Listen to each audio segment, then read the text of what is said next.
hiding them in the hamper in her bathroom. She would sneak in, lock the door, and consume 3 satisfying boxes at a time. She tried to make a joke out of it. 1 cookie plus 1 cookie equals 11.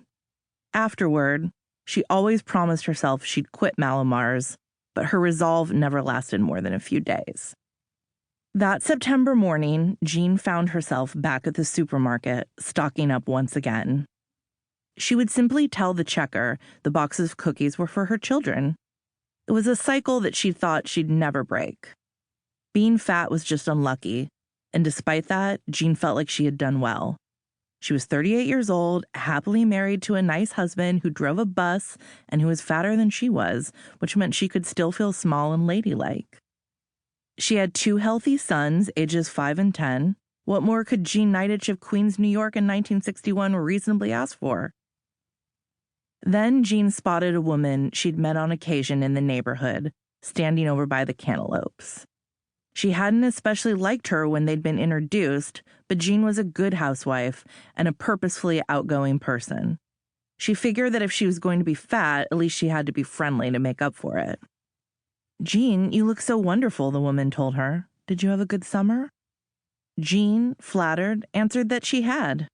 She thought not of sun and sand, but of the concession trucks that made their way along the streets of Little Neck, selling ice cream, donuts, pizza, and sandwiches. Trucks that she'd run to catch up to, something only kids were supposed to do. "You look so marvelous," the woman said again, looking her up and down. "What do you do?"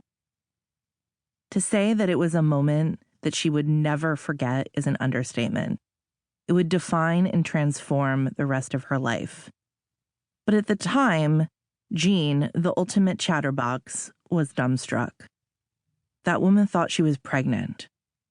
Eventually, Jean stammered something about how she had to go and made her way home in a hasty retreat.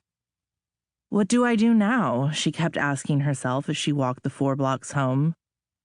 Once she made it back, she stood in front of the full-length mirror behind her bedroom door. It was something she normally tried to avoid.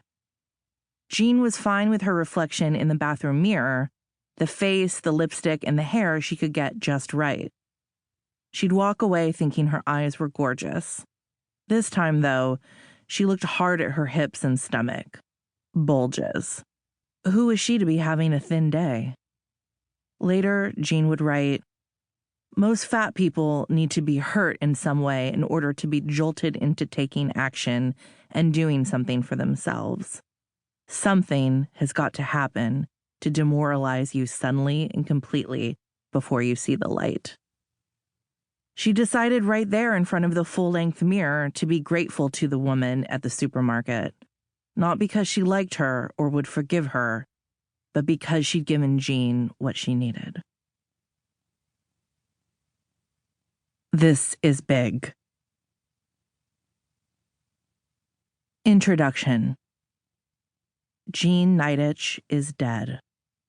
I have the slightly morbid habit of reading the New York Times obituary section every morning, usually while sitting at the kitchen table in my Brooklyn apartment, drinking coffee, while my bulldog, Joan, snores at my feet, exhausted from her 20 minutes of walking.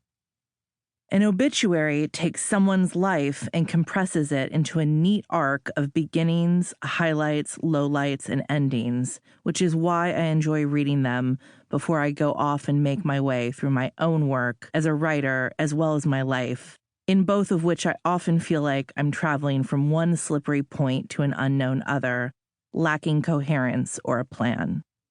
In obituaries, I have a subconscious wish to see in one illuminating flash how another person figured out her story so I can gain some insight into mine. It was mostly a soothing habit until the morning I read about Jean. In late April 2015, the obit headline read, "Jean Nidetch, a founder of Weight Watchers, dies at 91. I must have looked confused. It had not ever occurred to me that an actual person had thought up Weight Watchers. To me, at 38 years old, the ubiquitous weight loss company had no origin story. It had always just existed. Existed, I thought, to torment me. Tortured would be a polite way.